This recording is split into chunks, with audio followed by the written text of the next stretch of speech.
Good evening, and thank you for the opportunity to present today. I am Jonny Garcia, a dermatologist and infectious diseases epidemiologist from Colombia, and I'm going to talk about health solutions for syphilis among transgender women in Cali, Colombia.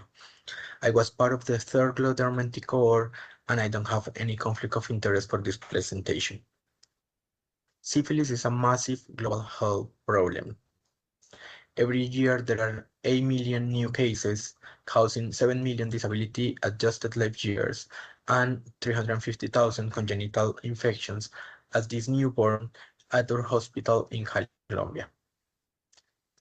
A small proportion of the population with a high number of partner exchange sustains the transmission in the general population. So in this sexual network, the big red dots are members of the core groups with a high number of partner exchange, and the small red dots are members of the general population with a very few number of partners. If we want to control syphilis among the general population, we really need to control syphilis among core groups. Testing and treatment is a key strategy for control, and this is particularly important among core groups. If we test and treat at time 1, we will avoid the cases at time 2 and time 3. So what is going on about core groups in Colombia? We really don't know. Data on STIs is limited in Colombia because only a few infections are reported to the national surveillance system. Regarding syphilis, only maternal and congenital syphilis are reported. Genital ulcers are managed with a syndromic approach and go largely unreported. But we have some data from the National HIV Registry that shows that among people living with HIV, 50% get treated for syphilis every year. There is very limited data on other key populations. So we did a prevalence study in our city. We used a respondent-driven sampling that uses pair recruitment and track the referral chain to estimate prevalence. We recruit adult transgender women living in Cali.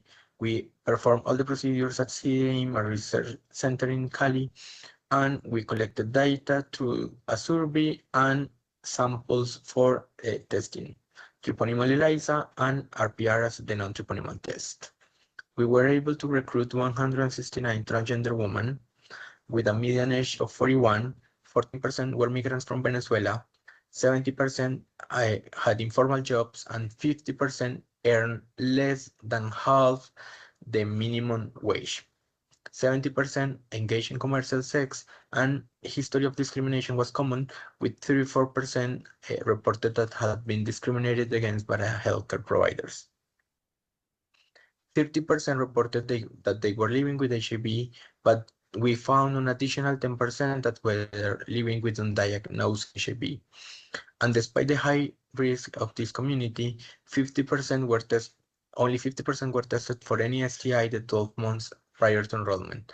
And despite 97% have ever been tested for HIV, only 70% had ever been tested for syphilis, highlighting missed testing opportunities. We found an striking burden of syphilis, with 70% having a positive treponymal test, 31% a reactive non-treponymal test, and 35% a history of treated syphilis. With this information and without access to prior non-treponymal test results, we classified this population as 60% having likely active, 20% as likely pass, and 34% as undetermined syphilis status. So we found a high prevalence, low testing rates, and discrimination at healthcare facilities. What can be done? The solution is already in the hands of our patients and ourselves. And mobile health tools are promising solutions to reach marginalized population as transgender women and other core groups. They have shown to facilitate contact with healthcare providers, increase the uptake of preventive interventions, and also testing. However, there are some limitations. For their scalability, limitation for their scalability are the lack of interoperability with the health system and the need for users to download additional applications which require additional effort. But WhatsApp is widely available. Among Colombians that have access to internet, 94% does that through smartphones. And among smartphone users, WhatsApp is the preferred messaging application, and among transgender women, 80% prefer WhatsApp as a method of communication. And WhatsApp has already been used by private clinics for home-based testing. So we are at a very early stage in the development of animal health solutions, but we are working toward the development of a person-centered co-design to deliver education, support engagement, assist in ordering and distribution of tests, and delivery the results and linkage to care.